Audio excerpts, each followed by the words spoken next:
G'day and welcome to the Culture Corner Live. Emil Studham here with the great Mark Bowden. Mark, round two. How are you, mate? Yeah, great to see you. Great to see you, Emil. Thanks for having me. It's March the 3rd, 2022. Looking forward to catching up in person in the near future. At the moment, I'm not in my office. We're in an little office at a client in Hamilton, Ontario for this session today. We're going to talk about and really leverage your expertise in body language and its effect and impact on culture, which is obviously the space that we live in leadership development at PVD.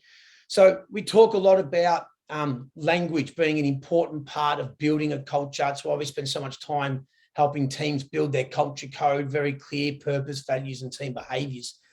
We'd like to open up today with your expertise around how does body language play a role in building an inclusive, healthy and high-performing culture? Yeah. Well, look, first of all, let's talk about body language and culture, because some body language is universal and some body language is cultural. But here's what I'd say is that what culture does to body language is either amplify or suppress the kind of universal body language that we have. So we have a universal language, Emil, around smiling. Yeah. Smile means the same cross-culturally. Yes. Yeah. But as you go from culture to culture, and those might be kind of country to country culture or what we'd call a microculture, which is like, in the office that you're in right now, there will be a microculture happening there. And we might find, hey, in that country, they seem to smile less or seem to do it for different reasons. Or in that microculture, they don't seem to smile when clearly somebody shouted out a win. Yes. Like what? Like why is that? So look, culture will amplify or suppress what all of us do. And that can cause problems when you come into a team. Yeah. That might mean a team doesn't function as well as you might like or how you usually see it. And that can cause mistrust amongst a team or to new members of a team. Yeah, absolutely. And that's why we spend a lot of time in our work getting really clear on, irrespective of what ethnic culture I come from and all those things you just talked about, what are the behaviors that we as a team are going to reward and challenge of each other, irrespective of where you come from? As a country boy from rural Victoria, Australia on the coast, I still remember we didn't have I don't even know if my parents have still got a lock on the front door of the house. Yet I remember when I came over to Toronto and worked in the Jane and Finch area, it was quite a dangerous time in the early 2000s. And those children growing up are protecting everything that they had and were not very trusting. So understanding that we come from all these different backgrounds is critical, especially in a city like Toronto, which I think is technically the most diverse city in the world. So I love working with teams that have got that cultural diversity from all around the world. The smiling one, and that's a really interesting one. Tell us, I'm interested around that, the joyous moments that we share together. Why does that tend to change between our ethnic background? Why do we have those universal things that we think are universal? Why do they change from culture to culture? What backs that up? Well, risk and reward, I would say. Right. But there was a culture, their old culture, which is endemic to them. I mean, it's almost in their DNA, or it feels like it's in their DNA. There was risk to showing your feelings, especially around reward. Now, to your point, Emil, that says, hey, when we form a team, we can kind of create our own culture and culture of behaviors. And I think you're absolutely right. And you have great ways at your organization of exactly how you do that. Now, at the same time, we have to also take into account if somebody has come from a culture where there is risk to showing that, you better give me a decent reward if I'm going to do that for the team. And that for me, and I'd love your feedback on this, because that for me suggests we better have formed together a goal that we all agree on Yeah. and that we're all signed up to and is valuable to me and everybody, Yeah. if the goal is valuable to me and everybody, I will smile if we need to smile as a team. If the goal is not valuable to me, if the purpose isn't there and isn't valuable to me, there's no way you're getting me smiling. There is too much risk around that. So what are your thoughts on that? Because that's my theory around this. Yeah, no, it makes a lot of sense. So two things come up. One, and it's a conversation we're having quite a lot with clients at the moment, is around onboarding. And the reason for the importance of onboarding is that those first few interactions, even the first 3 months, we talk a bit about culture being the behaviors we accept and reward of each other, not parties, perks, and ping pong, the misconception, but the behaviors we reward and the behaviors we challenge. So you get what you reward. So as a new person comes into a team, there's a wonderful opportunity that a lot of organizations miss around driving and displaying and what we call role modeling, those core keystone behaviors that the team has essentially created together. So that when you join our tribe, if you will, here's what we're going to role model, and here's what we're going to reward from you. And then to dovetail into that, the importance of feedback and real talk, which is the second piece of the conversation here, which is really what we specialize in, behaviors and real talk. Having an open environment that's safe, that can catch that good. So as a new person comes in, irrespective of where you're from, your age, your experience, we are going to reward this behavior and we're going to challenge this, and we're going to do it in a safe environment because we want to improve and because we care about you and the team, right? So, and it's wonderful to do that because I've been lucky enough to work all around the world, in the US, Australia, here in Canada, even in India and England. And we see different cultural or corporate cultures, if you will. But one thing that brings us all to level pegging is really clear team behaviors that we role model as a team, so that essentially everyone becomes a leader because they just role model the team behaviors irrespective of their position on the team, right? So, and so then as a leader, let's get down to, because we talk a lot about psychological safety. Again, a bit of a myth, it's still a bit misunderstood, but how do we as leaders then create a psychologically safe environment from a behavior, body language perspective as new team members? Let's go with that. With new team members joining the organization, what can leaders do to show their new people that it's a safe place? What's the answer to that one from your perspective? Yeah, the safety, I would suggest, is always around acceptance. Yeah, that's it. From my point of view, that's it. Yeah. And so all I would say to anybody who's listening to this is I want you to think about what your behaviors would be if you were thoroughly accepting another person, who they are, what they're saying, what they're doing. That doesn't mean you're agreeing with them. Yeah. Okay, because I mean, we might have set, as you do, we might have set up, look, here's the behaviors that we want to see as a team, and we're going to reward this. And you come in with a whole bunch of other behaviors, and talk. Yeah. Well, first of all, I've got to show that I accept you and what you're doing, but I can still talk to you about my disagreement with it. Yeah. Okay. Now, if you come in the room and you don't instantly feel accepted, you are going to push back. And I might well say, look, man, here's all the stuff that we've signed up for. And it's much better. We've agreed to that. Yeah. You are never going to you are going to argue how your side is better. Now, you might do that silently, and I might be paying you at the same time. I might be paying you to be in disagreement with me, and you'll do that until, I manage to get up the will or get HR to fire you, because that might be 3 years down the line that I've wasted all my money on this. So look, and here's the important thing, Emil, is that look, I can say to you, hey, as a good generality, open body language, You know, the kind of body language that you use in front of a warm fire on a cold day. Yeah. You know, that is the body language of acceptance. But also what you have to think about is think about your body language of acceptance. Like what is and monitor yourself when you're accepting that person because it feels right. What are you doing? Yeah. And how can you do exactly the same behaviors for that person over there who you disagree with right now, but you need to influence and persuade? How do you purposely move that body language of acceptance to them? Hope that makes sense, Emil, and fits with you. I love it.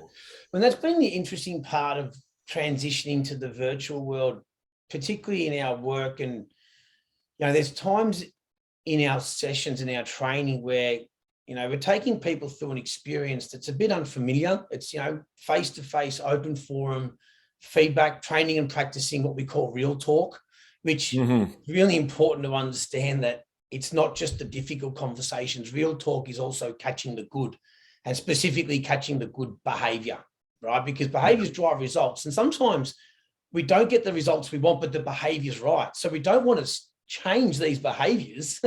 I've seen that happen a fair bit, actually, where there's been no feedback loop or recognition loop, and people who are behaving well actually change their behavior because they actually go, well, I'm not getting recognized for this, so I better go like a little kid who plays up. I'm not getting my toy, so I may as well just go, I'll chuck a tantrum, see if I can get the toy that way. And then I'll cry for it, you know, all this sort of stuff.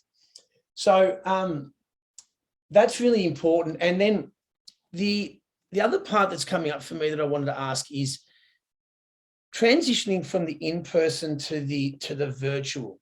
I am an open person.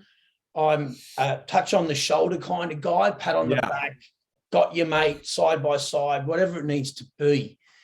That's been challenging, obviously, in the virtual world, both as a facilitator and a coach, but also in actually building a relationship with my clients. Now, that's even more incredibly challenging for leaders with their teams. So again, it comes all the way back down to psych safety, which is really embedded and held up by trust, right? Like, I trust you, I accept you. I love that acceptance part there.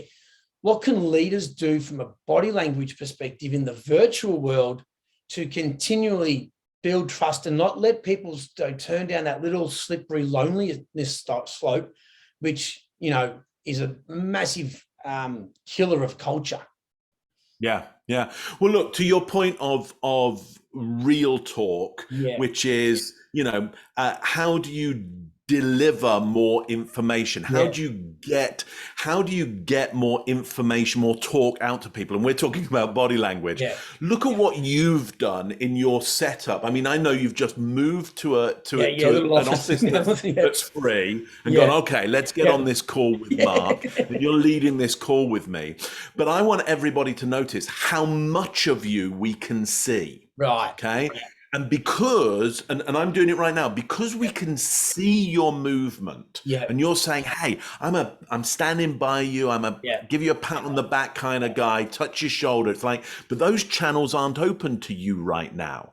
But you are maximizing the channel that is open to you right now. Whereas most people do not maximize that channel. Most people on video don't go, hang on, I could actually let the video see my movement, see my open, warm body language, what they do. I mean, look, Emil, here's what, you know, we mainly see. Let me just show you this. Okay. Here it is. And Emil, you know, I'm so happy that you're with me right now. And Emil, you've been doing some great work. And you know, pat on the back for you, mate, around all of that. I mean, it doesn't, you know, but now I am minimizing this channel. Let me just maximize it again for you. Notice the trust. Different experience. So when insufficient data, we default to negative. So I don't care what you're saying to me, Emil. If I can't see that and see that in a maximum way, you are deficient in your communication. You might get away with it, But if you can make your communication more sufficient, like deliver more information, I will gamble more money on you getting it right and gamble more money on your team. That's what I'd say about it. I love it. I love it. Well, it's funny. I'm in a room it's filled with, I can even show you, it's filled with papers and stuff. I won't share what company or anything like that, but we're on a cardboard box, and I did deliberately put it up so I am that, so we can see that. So that's that's a massive takeaway for any leader, because you're right. We can even run heavy hitting boardroom meetings, yeah, no worries, or so right. That's a massive takeaway for the audience for sure. And that insufficient data, we default to the negative. I think that's a really important point to drive, because this conversation around psychological safety and the understanding that emotional and psychological and physical pain to the brain is essentially computed the same. The brain doesn't know any different. And in fact, let's be honest, our psychological scars last a lot longer than, my hip replacement scar, Right. We've got to be really cognizant of that. And that point, we've got insufficient data, which leans into a really important concept, but something that we drive a lot of our clients and leaders to do is check in little and often. Like the little and often, if the brain is running a script in the back of the subconscious 5 times per second that, am I safe? Do I belong here? Is there danger? As leaders of people, we need to keep providing data, belonging cues to let them know, you do belong. You are safe. Yeah. And particularly, I actually sent a video out to all my client base early January when we went back into lockdown over here in Canada, and just said, listen, get your top list of the people that you need to keep close and on rotation. Pick up your coffee in the morning and just give them a call and say, hey, how are you, mate? If they pick up the phone, great. If they don't, they'll come back to you, and systematize it and take the chance out of it. And then the idea there is that ultimately, if the company's big enough, they'll do the same. They'll role model that behavior down. And then all of a sudden, the organizational culture is, we check in on each other, irrespective of being a leader or not. We just check in on our mates, and we provide enough data to go, I'm in this together, right? Because, and even the video itself, people turning up to meetings with no video on, what is that? We've got our own opinions on that. As a body language expert, how does that show up for you when you see people not attend 10 meetings with their video not on? What is that telling you? Yeah.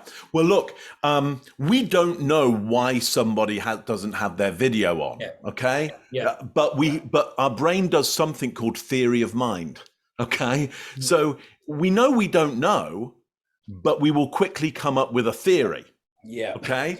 Now, when insufficient data, we default to a negative. So we don't know why the screen is black, and we can't see them, and we can't see their environment. Yeah. Okay. Yeah. So when you don't know something, Emil, are you optimistic or pessimistic? Where does your bias go to? Where does it go? And I know, like, you are you come from an elite performance background, and so your bias is going to be a little more skewed, okay? Because you will be a little less risk averse than most other people. But all the same, where does your bias go? My first question is that person okay? That was the first thing that came to mind. Is like, if I see, our team, it's a non-negotiable in our PBD team. Yeah. With teams and clients, unless we have a really specific reason, and even prior to the workshop starting, as to why the camera might not be on, we will sit there and wait, right? Right. So for basically everything we've been talking about, how do we build trust? How do we build connection? And maintain a sense of belonging and cultural connection in that virtual world. But if I don't know what's going on and they remain not on, at the end of that workshop, my first question is to the leader, can you just go check in on Sarah or Steve, whoever the person is, and just make sure they're okay? That's the first thing I go to. So here's what you're doing there is you are gathering data around this. You are suspending your judgment, and you're certainly not voicing your well, I mean, there's a judgment there of concern. Yeah, concern. Okay? Yeah, that's right. So let's ultimately say that consciously and or unconsciously, if you can't see me, you become concerned about me. Now, what you do, which is a very, very good thing, is you start to gather data. Yeah. You know, and so, Emil, I would imagine if I showed up to our meeting and I was the black screen there, you would probably go, "Hey, Mark, how you doing? You okay?" Yeah, that's right, exactly. Doing okay? Yeah. And if I went, "Yeah, mate, yeah, I'm fine," you would then go, "Oh, right, because I can't see you." Yeah, chuck your camera on, mate. Absolutely. Yeah, turn your camera. Like you would start because your first question there was to really allow me to go, actually, there's some stuff going on here. I'm having to have my camera off at the moment for some reasons that I won't tell you about right now. Yeah. Like you're trying to open up some clear channels of communication that allow me to help you understand my position. Yeah, that's okay. Right. Yeah. You know, and if those channels didn't open up correctly, you would probably then go, look, I have a concern. We need to investigate this even more. Now, look, most people, Emil, do not do that. Yeah. Okay. And that's why when you go in and train organizations and teams around, look, here's what open communication can be like. Yeah. Most people are like going, what? So I'd actually ask? Yeah, that's right. I mean, that's probably the biggest takeaway. I think if we're going to build a psychologically safe, trusting environment, when under pressure, ask a question. I mean, that's if I had $1 for every time that came out of our mouth as a company, as we're coaching organizations, because no one, our contention is this work should be in schools. No one teaches you how to be a leader. And I mean, my own journey going through the first company, that's really confusing. So if someone doesn't put their camera on, often I think back in the day, if that was happening, I'd be like, just leave them alone and just try and push it out of the way. But we know that doesn't create psychological safety. It creates more unsafety. So calling it out is the thing that I think that is a huge takeaway, mate. We have, again, as always, we could go on forever. Thanks again, mate. That's round 2. My pleasure. I reckon we've opened up a few little loops there, and upon reviewing today's video, we can probably launch off for some other episodes specifically on are you okay and where does that take us? It's always wonderful to catch up. Thanks again for joining us on the Culture. My pleasure. Anytime. We'll see you next time.